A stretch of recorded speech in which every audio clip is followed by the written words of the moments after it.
अगर आपको ये कहानी पसंद आई हो तो लाइक करें, सब्सक्राइब करें और कमेंट में बताएं। धीमी रहस्यमय आवाज, हल्की हवा की साउंड। जिस रात आर्यन ने कालवृक्ष को छुआ, उसी रात धरती पर सूरज ने उगना बंद कर दिया।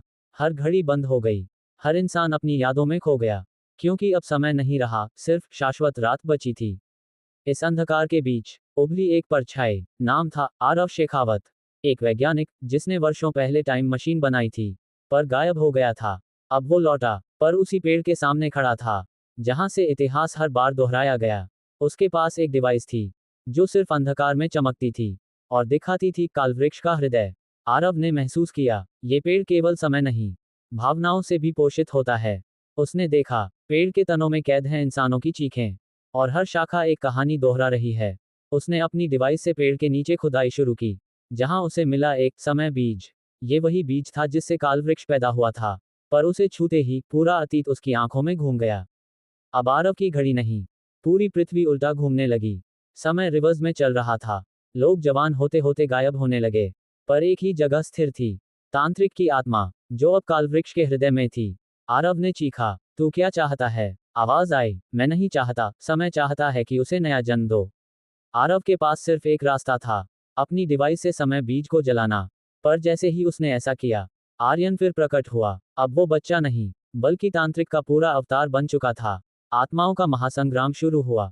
नेहा, श्रुति, विवेक, सभी आत्माएं आरव के पीछे खड़ी थीं।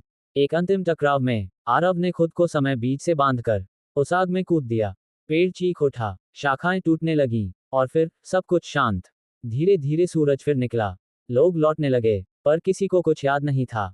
गांव अब सामान्य था, पर एक बात अलग थी। गांव के बीचों बीच अब पेड़ नहीं था, बल्कि एक नवजात बच्चा पड़ा था, जिसकी हथेली में टाइम मशीन का नीला बटन था। धीमी, भारी आवाज, गहराता अंधकार। उस बच्चे की आंखें बंद थीं, पर उसकी हथेली में दबा बटन अब भी चमक रहा था। वो आरव का पुनर्जन्म था, या समय का नया रूप, कोई नहीं जानता। पर जिस दिन वो बच्चा 7 साल का हुआ, गांव फिर से ठहर गया। हर चीज स्थिर हो गई। पंखा चल रहा था, पर हवा नहीं थी। घड़ी की सुई थी, पर आगे नहीं बढ़ रही थी। बच्चा हर रात नींद में बड़बड़ाता, कालवृक्ष मेरा घर है, वहां वापस जाना है। उसने एक नक्शा बनाया, जो किसी को समझ नहीं आया, पर वो नक्शा सीधा उसी सुरंग की ओर इशारा करता था, जहां सब कुछ शुरू हुआ था। बच्चे ने एक रात गांव से भागकर सुरंग में प्रवेश किया। अंदर वही आवाजें गूंज रही थीं। नेहा, आर्यन, आरव और तांत्रिक सब उसे बुला रहे थे। दरवाजा फिर खुला, लेकिन अब वहां कोई युग नहीं था, बल्कि सिर्फ समय का अंधा कुआं था। उसने छलांग लगाई और गिरता चला गया, हर युग, हर जन्म, हर मौत पार करता हुआ। अब वह बच्चा नहीं रहा।